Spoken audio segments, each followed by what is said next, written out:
Hello, my name is Roddy Yar. I'm the University of St Andrews Environment and Energy Manager.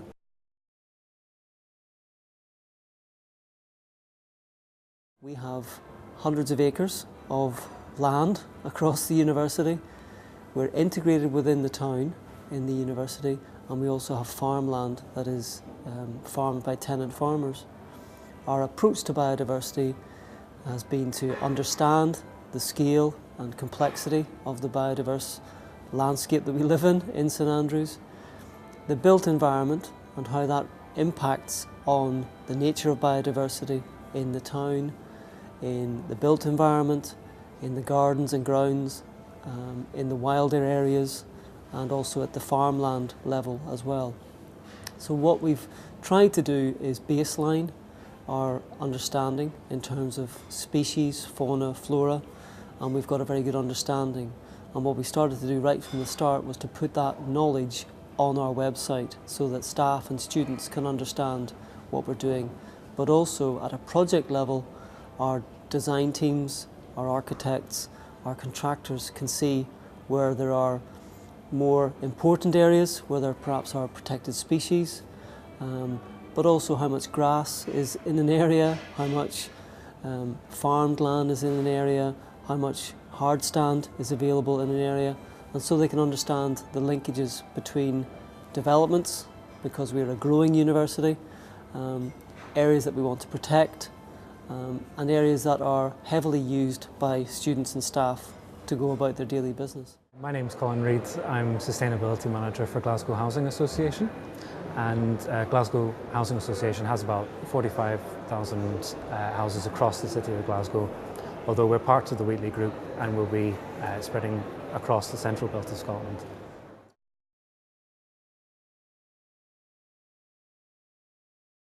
When it comes to energy efficiency, this is a keen priority of GHA, and specifically fuel poverty.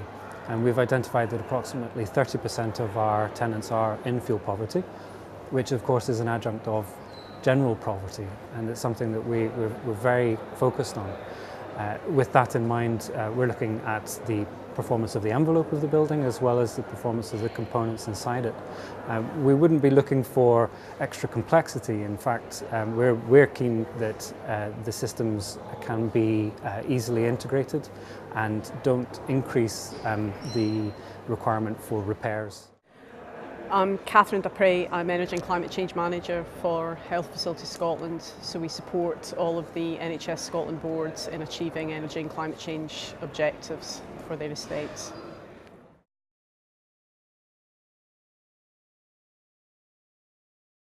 We've already done that on a couple of sites. One site in particular, Girvan Community Hospital down in Ayrshire, already has a very viable wind turbine project which is generating about 20% of its on-site electricity.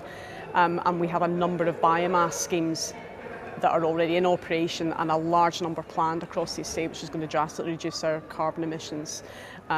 We've also been doing things like ground source heat pumps in a couple of our sites, and we've got a programme of solar PV being rolled out across the estate as well. We've got further wind turbine projects in planning on Shetland, one down towards the State Hospital, so it's something that we do look at. Having said all of that, our first focus still is reducing our energy demand. That is our number one priority.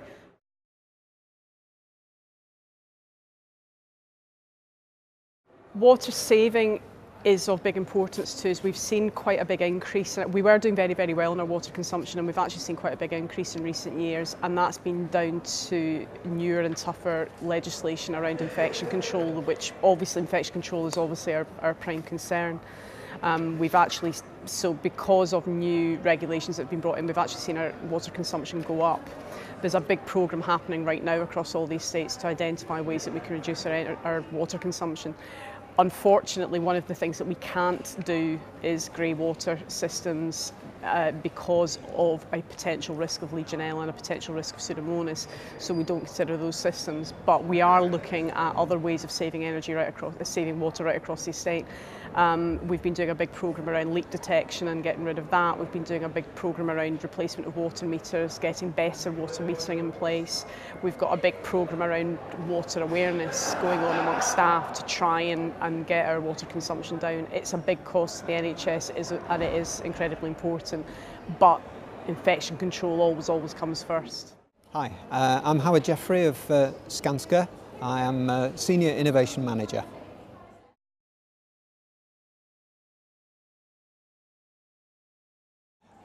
Yes, Skanska have been implementing building information modelling. The acronym is BIM, which most people are probably familiar with now. And on one particular project we were able to reduce, using BIM, the waste of brick and blockwork by an additional 5%, and plasterboard waste was reduced by a further 12% over and above our allowance for it. So it's been really useful. And I think BIM as a process opens a whole world of areas for feasibility, research, pilot investigations, etc., etc.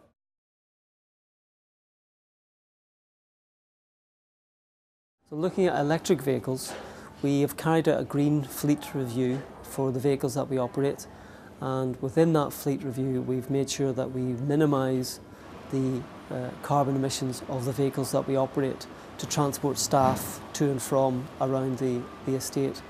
We operate 3 low carbon vehicles for commuting for staff going across the estate. Our ground staff operate an electric vehicle. It's a mega truck that the gardeners use to transport materials to and from. They charge that locally at lunchtime and overnight, and that works very successfully for that use, largely because it's low mileage, it's low carbon, it's just within the town. It works very well for the guys, and they understand how to operate the vehicle. We're also working with Edinburgh College on rolling out electric charging points to St Andrews as well, and that will come forward in the next few months, hopefully.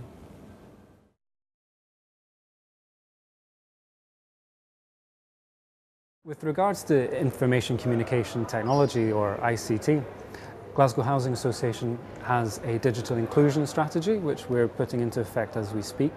That will provide free Wi-Fi to our high-rise blocks and in time to all our tenants. The reason for doing that is because we want to improve access to digital services.